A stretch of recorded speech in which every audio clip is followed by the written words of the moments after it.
Assalomu alaykum, hurmatli kanalimiz obunachilari. Bugun sizlar bilan Ficus elastica gulining parvarishi haqida barcha kerakli ma'lumotlarni aytib o'taman. Ficus elastica gulimiz uchun birinchi o'rinda tuproq muhitini aytib o'taman. Tuprog'i yengil bo'lishi kerak. Universal tuproqni olib, tarkibiga perlit 30% va vermikulit 10% solib ishlatilsa bo'ladi. Bu gulimiz uchun tuvak esa tuvagi o'rtacha kattalikda bo'lishi kerak. Ozgincha kattaroq bo'lsa ham bo'ladi, lekin juda ham katta tuvak bo'lmasligi kerak. Sababi bor kuchi faqatgina ildiz yoyishiga ketib, gulning yuqori tarafini o'sishi, barg yoyishlari biroz sekinlashib qolishi mumkin. Bu gulimiz uchun yorug', lekin quyosh tushmaydigan joy bo'lishi kerak. Yorug'likni juda ham yaxshi ko'radi, lekin tikka quyoshni xush ko'rmaydi. Ficus elastica gulini sug'orishda suvni yaxshi ko'radi, lekin me'yorda berilishi shart. Bahor va yozda tuprog'i yarimgacha qurilgan holatida beriladi.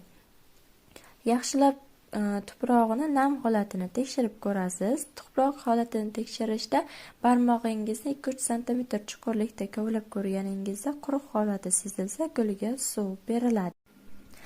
Qishda ham xuddi o'sha tartibda tekshirib ko'riladi. Agarda tuproq holati yarmigacha qurigan bo'lsa, keyin suv berishingiz mumkin.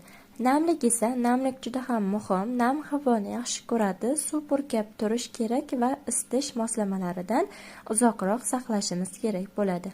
Bu gulimiz uchun harorat esa issiqni yaxshi ko'radi. Xona harorati bu gul uchun tabiiy harorat hisoblanadi. +20 va +30 gradus xona harorati +16 va +18 gradusdan past bo'lmasligi kerak. Barg bu gulimizda to'kadi, ya'ni barg to'kilishi kasallik hisoblanmaydi. Skvoznik joylarni juda ham yomon ko'radi. Derazani oldida turmasligi kerak, ya'ni doimiy ravishda yelvizak esib turadigan joylar bu gul uchun juda ham xavfli hisoblanadi. Ficus elastica gulini kesishda esa kesish albatta bu gulimiz uchun kerak. Bu haqda albatta aniqroq qilib to'liqroq ma'lumot berib o'taman. Hozirda esa uyqu davri bu gulimiz uchun qishda tabiiy holatda bo'ladi, ya'ni qish oyi boshlanishi bilan bu gulimiz tabiiy ravishda uyqu davriga ketadi. Lekin bu gulni uyqu davriga ketganini siz shunchaki qarab seza olmaysiz. Tuprog'ini almashtirishda esa kichkina o'simliklarni har yili, o'rtacha o'simliklarni 2-3 yilda bir, kattalarini 4-5 yilda bir marta almashtirsangiz bo'ladi. Juda katta bo'lsa tuprog'ini faqat tepa qismini almashtirib tursangiz ham bo'ladi. Tuvak almashtirishda esa eski tuvagidan 4-5 cm katta bo'lsa bo'ldi. Shunaqa holatda bu gulimiz, ya'ni o'zining tuvagidan bir muncha kattarog'ida juda ham yaxshi o'sadi, faol oziqalarni o'ziga shimib olishga harakat qiladi. Bu gulimiz uchun oziqa esa asosan universal oziqalar 20-20 yoki 25-25 oziqani yaxshi ko'radi. Har 10-15 kunda bir marta berib tursangiz bo'ladi. Ficus elastica gulini ko'paytirilishi esa asosan cherinka, ya'ni qalamchasi orqali ko'paytiriladi. Ko'paytirish masalasida bu gulimiz injiq gul hisoblanmaydi. Zararkunandalardan esa bu gulimizga asosan o'rgimchak kana yopishadi va bunday holatda sovunli suv yoki insektisidlar bilan оборотga qilib tursangiz bo'ladi. Ficus elastica gulida chirish asosan ko'p suvdan chirishi mumkin, boshqa sabablar bu gulni chirishiga sabab bo'lmaydi. Ficus haqida bilishingiz kerak bo'lgan ma'lumotlarni alohida aytib o'taman. Ficus guli, ya'ni nafaqat Ficus elastica, balki boshqa turlari uchun ham yorug'likni yaxshi ko'radi, nam havoni yaxshi ko'radi. Nam havo bu sprey degani. Suvni me'yorda yaxshi ko'radi, issiqlikni yaxshi ko'radi, barglariga e'tiborni yaxshi ko'radi, yuvib artib turish lozim.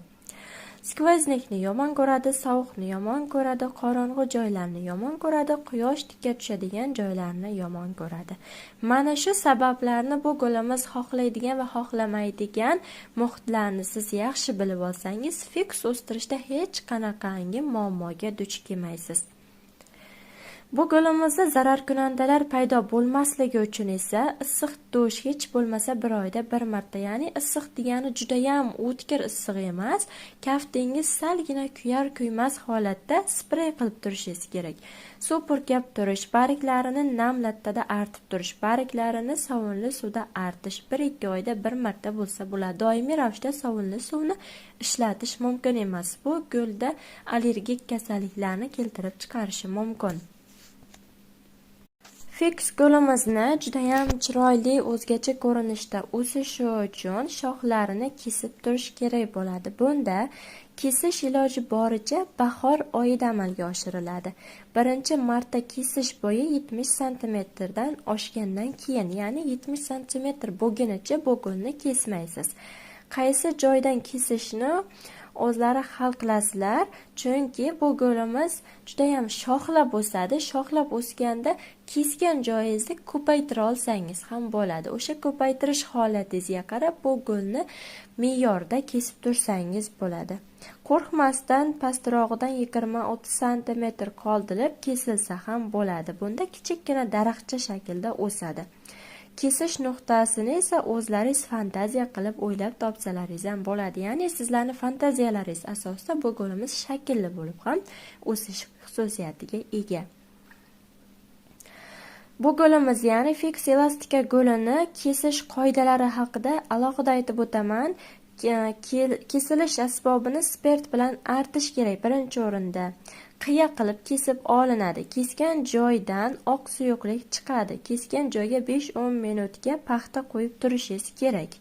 Oq suyuqlik to'xtagandan keyin esa kesgan joyda qora kuya surtib qo'ysangiz bu judayam yaxshi ish bo'ladi.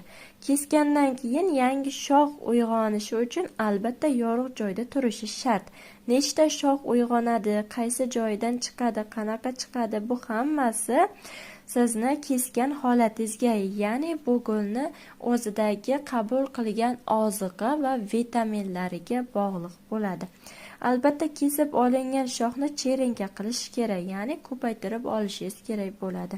Fix kamida 30-40 yil yashaydi va albatta bu o'simlikka shakl berib qo'yishingiz shart.